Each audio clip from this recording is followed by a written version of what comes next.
औज़ुबिल्लाहिमिनश्शैतानिर्रजीम बिस्मिल्लाहिर्रहमानिर्रहीम। जागीरदार की बेटी से लव मैरिज का अंजाम। नाजरीन, खबर नईम हाशमी ऑफिशियल में हमारी आज की कहानी का ये है उन्वान कि एक गरीब माँ बाप का बेटा किसी वडेरे की बेटी से लव मैरिज करता है तो फिर अंजाम क्या होता है।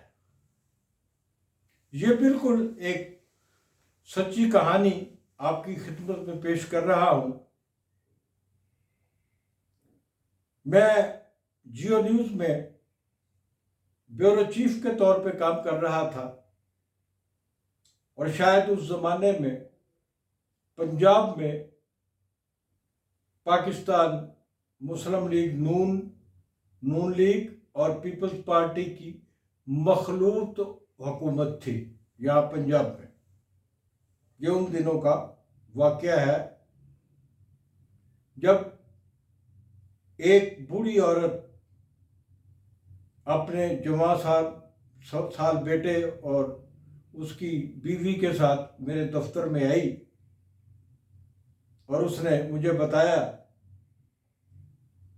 कि मेरे बेटे ने इस लड़की से, जो हमारे इलाके के वडेरे की बेटी है, इससे लव मैरिज की है और अब हम सबको अपनी अपनी जान का खतरा है।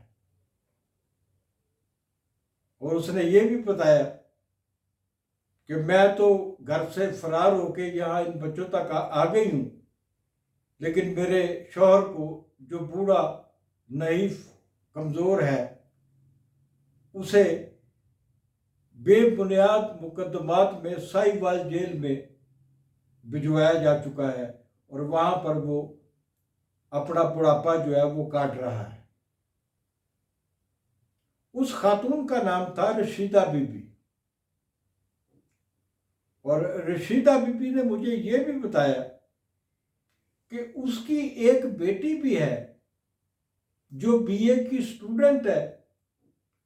वो अपने ही घर में है, लेकिन बाहर से हमने घर को ताले लगाए हुए हैं और वो बच्ची जो बीए की तालबा है, उसको मोहल्ले के लोग पिछले घरों से दीवारें फलांग कर खाना वगैरह देते हैं या उसकी ज़रूरतें पूरी करते हैं और वो बच्ची अपने ही घर में छुपी हुई है।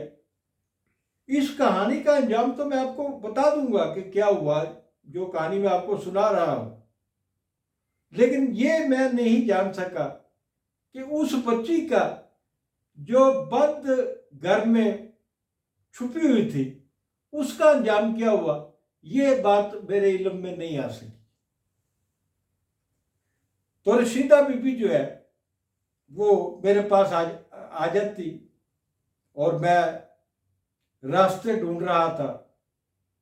मैंने साहिवाल पुलिस के आला अफसरान से राब्ते किए, मैंने पंजाब पुलिस से राब्ते किए। कोई आदमी, कोई आला पुलिस अफसर, कोई मजाज पुलिस अफसर या मजाज हाकम मदद के लिए आमादा नजर नहीं आता था। वो वडेरे का असर रसूख था या कुछ और बात थी, मैं ये नहीं जानता, लेकिन ये मैं ज़रूर जानता हूँ कि मैं इतने बड़े सहाफ़ती ओहदे पर होने के बावजूद रशीदा बेगम और उसके बेटे और उसकी बहू जो जागीरदार की बेटी थी, उनकी कोई मदद नहीं कर सका था। इस तरह दिन गुजरते गए।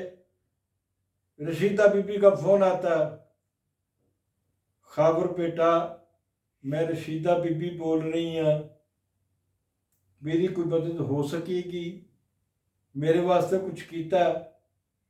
लेकिन कोई मुझे पल्ला ही नहीं पकड़ा रहा था, मैं उसकी मदद कैसे करता।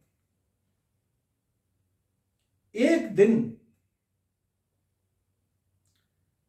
रशीदा बीबी ने मुझे बताया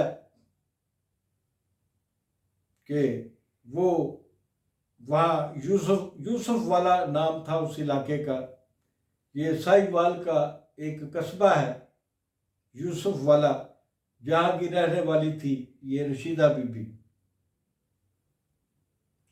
रशीदा बीबी ने फ़ोन पर मुझे बताया कि वो अपनी बेटी को देखने यूसुफ वाला गई थी और वहाँ वो जागीरदार के कारिंदों के हथे चढ़ गई और उस पर बहुत तशद्दुद किया गया।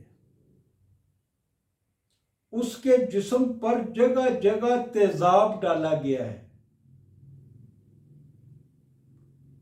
और उसको पूरी तरह तेजाब ज़दा करके उसके जिस्म को एक वीराने में फेंक दिया गया कि ये शायद मर जाए, यहीं यहीं पड़ी की पड़ी मर जाएगी, तेजाब इसको खा जाएगा।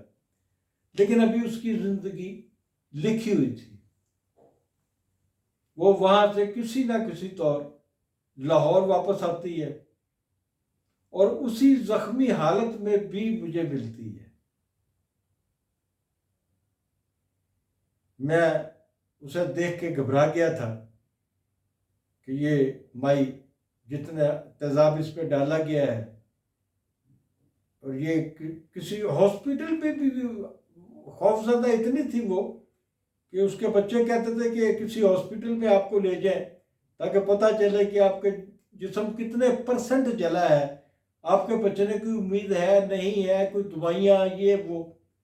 लेकिन वो माई अस्पताल जाते हुए भी डरती थी और घर में ही वो मरहम पट्टी अपनी कर रही थी खुद ही, जहाँ उसके बच्चे रह रहे थे लाहौर में।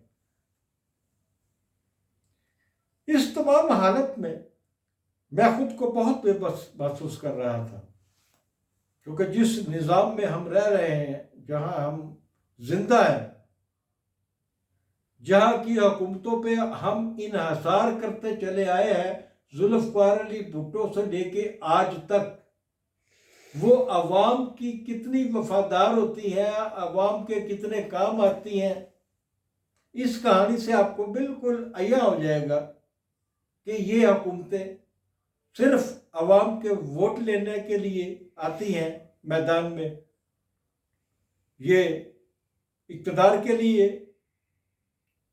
सामने आती हैं।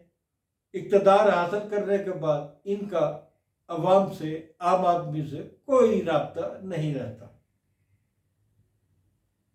रशीदा भी जख्मी हालत में मेरे पास बैठी हुई है, तो अचानक पंजाब असेंबली के एक रुकन, जिनके पास हुकूमती ओहदा भी था, अहम ओहदा, मेरे पास आ जाते हैं अपने किसी काम से। मैं कहता हूं बीबी रशीदा बेगम, तुसी बड़े खुशकिस्मत हो कि अज एक साहब ऐसे आ गए ने साडे कोल जिहड़े तुहाडी मदद कर सकणगे। मैं उस साहिब इक़्तिदार शख्स को रशीदा बीबी की कहानी सुनाता हूं। उस साहिब इक़्तिदार के पीछे उसका सेक्रेटरी खड़ा होता है। वो अपने सेक्रेटरी से कहता है कि मिलवाओ फोन साहिवाल के एसपी को। साहिवाल के एसपी को फोन मिलाया जाता है। सेक्रेटरी फोन उसके हवाले करता है साहिब इक़्तिदार शख्स के जो मेरे पास आया हुआ है। वो फोन सुनता है, रशीदा बीबी की कहानी मुख्तसरन बयान करता है, फिर फोन अपने सेक्रेटरी को वापस कर देता है और मुझे मुखातब करते हुए कहता है कि ये माई झूठ बोलती है, इसके साथ किसी ने कोई तशद्दुद नहीं किया, इसके साथ कोई जुल्म व ज़्यादती नहीं हुई, इसने हमदर्दी हासिल करने के लिए तेजाब अपने ऊपर खुद डाला है। यह कहने के बाद वो साहिब इक़्तिदार आदमी वहां से चला जाता है, जो उसका काम होता है, मुझसे बात करता है, चला जाता है। अभी 2 या 3 दिन ही गुजरते हैं तो मुझे रशीदा बीबी के बेटे का फोन आता है।